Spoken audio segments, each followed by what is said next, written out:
বন্ধুরা, আপনার সন্তান গণিত বুঝে না, আপনার সন্তান কোনো কিছু বলে সহজে বুঝে না, টেনশন করার দরকার নেই।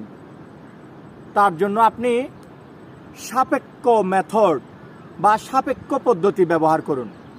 এটি হচ্ছে তার যে পূর্ব জ্ঞান রয়েছে তার সাথে নতুন যে জ্ঞান সেটাকে আপনি একটা লিঙ্ক করে দেন। কিভাবে?